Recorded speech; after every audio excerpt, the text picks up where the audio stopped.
that honeymoon that you referred to can be like 2 weeks long, right? Yes. And they thought they were going to have success right away, and then they don't. So Right. your previous business is about DJing, right? And Right. and that must have been a passion of yours. And it was a huge passion of mine at the was, time. Yeah, huge passion of mine at the time. That's right.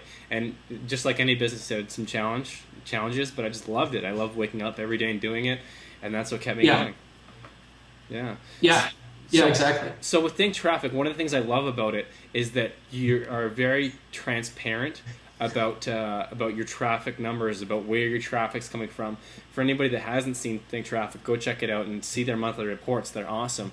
Could you quickly detail what successful sources of traffic you found? Like, what have been the best sources of traffic for anybody that's starting out? Yeah, so there again, talking about misconceptions, I think a lot of people have ideas about where they could get traffic from for their blog, and a lot of times those things don't really pan out. For example, I see a lot of people spending a ton of time commenting on other blogs and assuming that that's going to be a big source of traffic for them.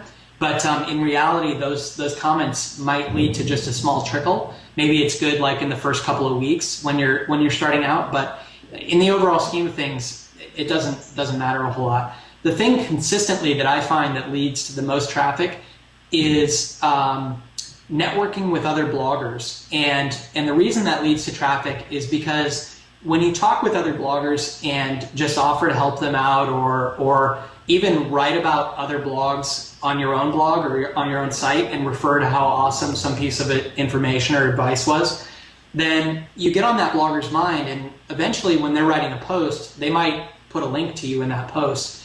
And consistently for me, other blogs ends up being a really huge source of traffic because I've, over the past 18 months that I've been blogging, I've made friends with a lot of other bloggers. And some of those people in the beginning who may be in the same position that you're in, maybe they don't have a big audience, over time, some of those people are going to get really big. And I've watched a lot of my colleagues basically grow up over the past 18 months, and some of them are really huge now. And every time they write a post that mentions me, I get a flood of traffic from their site, and that's been really helpful. So that's definitely something I recommend. Another huge source of traffic, when I break it down in this last monthly report, I tried to aggregate all of the different sources into different types. And I found that for me, Twitter ends up being a really huge source of traffic because I've invested the time on Twitter to build a following there and to show people that I consistently produce valuable content for them. And so whenever I write something, it tends to get spread throughout Twitter, and that is consistently a big source of traffic for me as well. Yeah, you were saying that's hard to track because it comes from different links, like Hootsuite has Bitly or Owly, and so you didn't really realize how much traffic was coming from Twitter at first, but it's actually a very, very big source.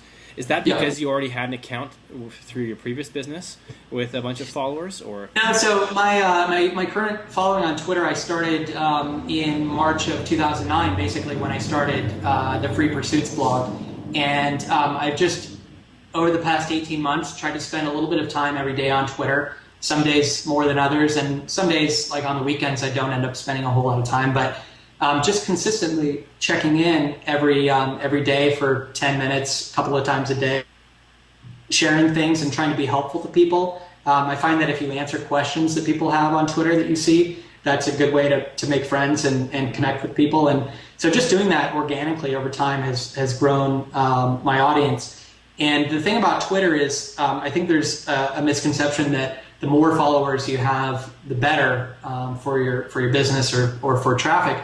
But in reality, it's about the quality of followers. And so a lot of people that get on Twitter, I think, try to game the system by people and then try to inflate their follower numbers.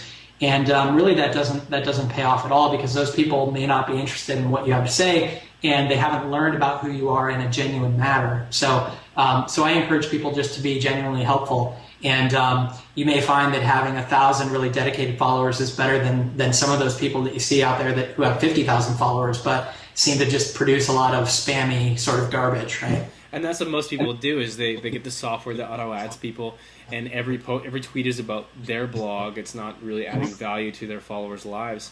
and then they can't figure out why they're not getting traffic from Twitter. So you just summed it up really well. Well, Corbett, is there any last advice for somebody who's just starting out? They're in analysis paralysis. They maybe don't have that much money and they're just starting an online business. Do you have any parting advice? Maybe something you do differently when you started out? Maybe just some general advice. A couple of things. That's a really good question, and we could talk all night just about that. Yeah. But first of all, I think you have to listen to yourself and try to tune out the normal influences that are around you, like maybe even your friends and family, or your neighbors, or your coworkers, or whatever, and realize that whatever you want to do, anything's possible. Really, I know it sounds cliche, but anything really is possible, and absolutely, beyond a doubt, earning a living online is completely possible. Building a small business for yourself that is portable and location independent, all those things is absolutely possible. There's no question about it.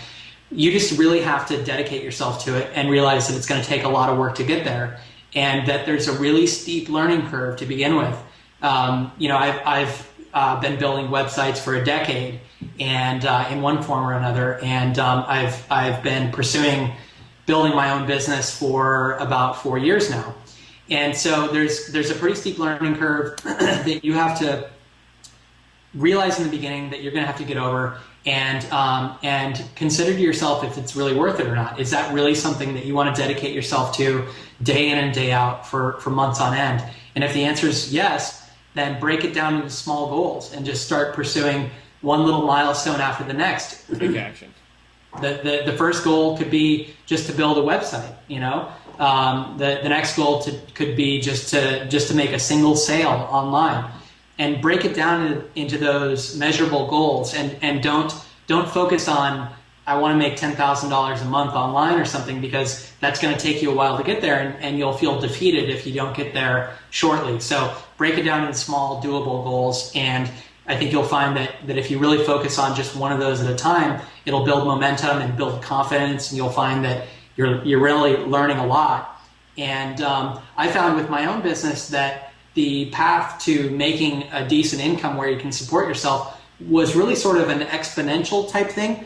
For months and months, I went along just not really making anything, building an audience, doing everything I was told that I should do to make something, and then it just sort of started trickling up, and eventually I found that each month on the previous month was a considerable improvement, to the point where you make your first sale, then maybe you have your first $100 day, then maybe you have your first $1,000 month, your first $1,000 day, and things just build on each other pretty quickly. And so you just got to hang on for that first period, however long that might be for you. It could be 6 months, or it could be a year, until you start seeing measurable progress. And then after that, things really do get easier. So that's the best advice you could give, because that just sets the stage. That's realistic, sound advice for anybody who's starting out.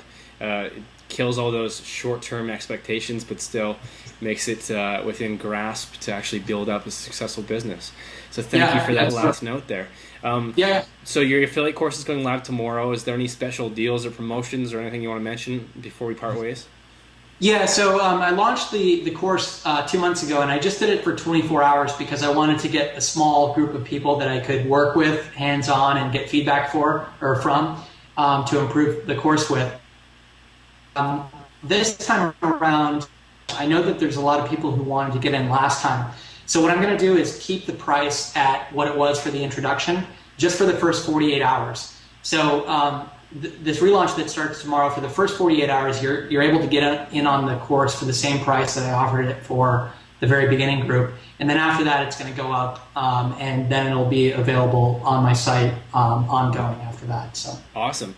Well, just to let you guys know, I checked out the product, like I said before, and I like it, so I decided to become an affiliate. So there'll be a link below the video, so you can click through and check out more details there. And cool. Yeah, thank you very much for your time, Corbett. I appreciate it. I really enjoyed speaking with you here. Totally, yeah. I don't want to keep you from surfing. I see your board back there, and I've already been out this morning. Awesome. Don't worry about it. Awesome. Okay. Yeah, I appreciate it. Cool, man. Well, it was really cool to meet you on video, and I wish you the best of luck. I love your site. Thanks. I look forward to surfing with you soon, Corbett. Cool. Take care.